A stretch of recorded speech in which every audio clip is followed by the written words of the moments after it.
ہوں ملتا ہے کیا ایک بار مدینے میں جا کے دیکھ۔ حضرت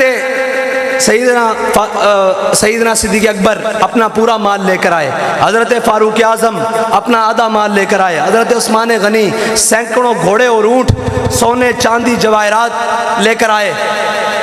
اور حضرت عقیل انصاری 2 کلو کھجور لے کر آئے۔ اسلام کسی کا عمل حقارت نہیں کرتا، لائے اخلاص کے ساتھ،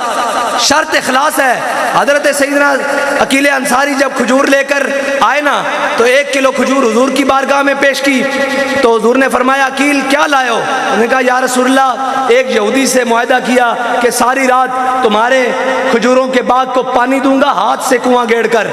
اور اس کے بدلے میں 2 کلو کھجور ملی، 1 کلو اپنے اہل و عیال کو دے آیا ہوں اور 1 کلو آپ کی بارگاہ میں تبوک جانے کے لیے لے آیا ہوں۔ تو میرے آقا و مولا صلی اللہ علیہ وسلم نے دیکھ کر نہیں فرمایا یہاں تو سونے چاندی کے ڈھیر لگے ہوئے ہیں، یہاں صدیق اکبر پورا مال لے کر آئے ہیں، یہاں فاروق اعظم آدھا مال لے کر آئے ہیں۔ میرے آقا و مولا صلی اللہ علیہ وسلم وہ زبان جس کو کن کی کنجی کہیں،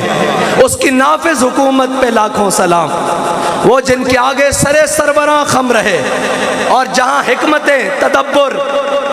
سوچ فہم فراست جا کے ختم بھیک مانگتی ہے، اس بارگاہ میں حضرت عقیل انصاری جب 1 کلو کھجور لے کر آئے تو میرے آقا و مولا صلی اللہ علیہ وسلم نے ایک دانہ اٹھایا صدیق اکبر کے پورے مال کے اوپر رکھ دیا،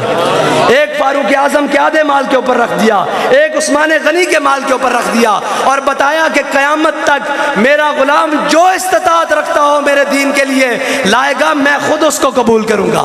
اس کا مطلب یہ ہے، اس کا مطلب یہ نہیں ہے کہ جناب غیروں کے ساتھ، اور جناب ان کے بیانیاں ایک ہی ہے کہ پاکستان کا مطلب کیا، آواز نہیں آئی بھی، پاکستان کا مطلب کیا، دستور ریاست کیا ہوگا۔